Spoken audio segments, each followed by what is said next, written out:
চট্টগ্রামের পটিয়ায় হাতগাঁও বিএনপির ইফতার মাহফিল সম্পন্ন হয়েছে। এতে প্রধান অতিথি ছিলেন চট্টগ্রাম দক্ষিণ জেলা বিএনপির আহ্বায়ক ও সাবেক উপজেলা চেয়ারম্যান আলহাজ ইদ্রিস মিয়া। উপজেলা বিএনপির সাবেক যুগ্ম সম্পাদক নাসির উদ্দিনের সভাপতিত্বে ছাত্রনেতা তারেক রহমান ও কাজী নওশাদ আক্তারের পরিচালনায় এতে প্রধান বক্তা ছিলেন বিএনপি কেন্দ্রীয় কমিটির সদস্য সৈয়দ শাহাদাত আহমেদ।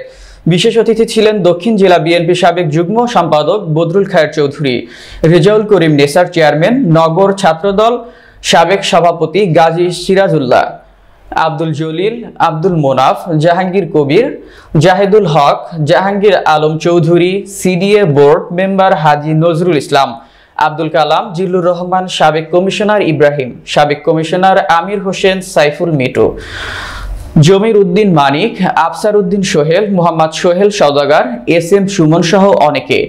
এতে আলহাজ ইদ্রিস মিয়া ডিসেম্বরের মধ্যে জাতীয় নির্বাচন দিয়ে গণতান্ত্রিক সরকারের হাতে ক্ষমতা হস্তান্তরের দাবি জানান।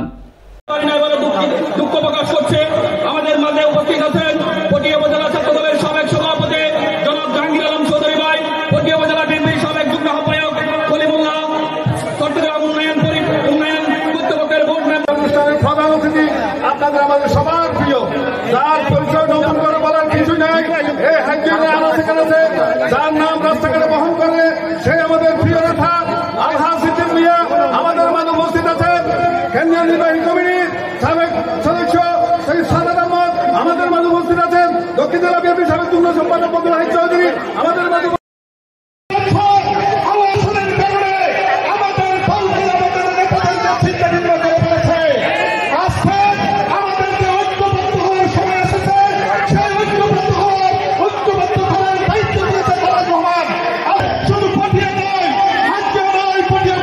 পটিয়ার মাঠে ফিরত আসবো। আমাকে যখন আয়না ঘরে নিয়ে গেছিল তখন কিন্তু আমি 4.5 মাস সূর্যের আলো দেখি নাই। আমি আমার পরিবার বা কারোর সাথে যোগাযোগ করতে পারিনি 8 মাস। আর ফিরত আসবো পটিয়ার মাঠে এসে আপনাদের সাথে ইফতার মাহফিল, আপনাদের দোয়ায় আমি আজকে আপনাদের সামনে আমি ভাইকা ইউনিয়নের সকলকে সালাম জানাই, আপনাদের সকলকে সালাম জানাই।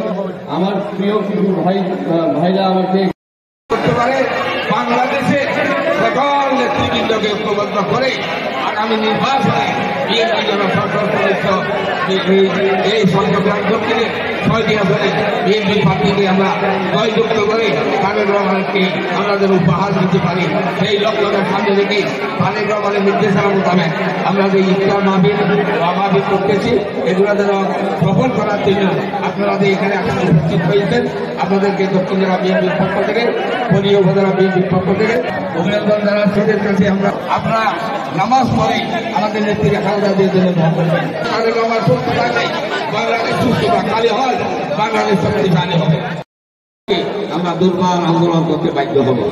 আমরা অনুরোধ করব ডিসেম্বরের মধ্যে যে সিরিয়াল দিয়েছে সেই ডিসেম্বরের মধ্যেই আপনারা নির্বাচন দিয়ে গণতান্ত্রিক সরকারের হাতে ক্ষমতা অর্পণ করার জন্য আহ্বান জানাচ্ছি। সাথে সাথে আজকে এই হাতগাঁও ইউনিয়নের নাম উল্লেখ করবো না, সকলে প্রশস্ত আমাদের আমরা সব জায়গায় আগে হয়ে গেছে এবং সুস্থভাবে যেন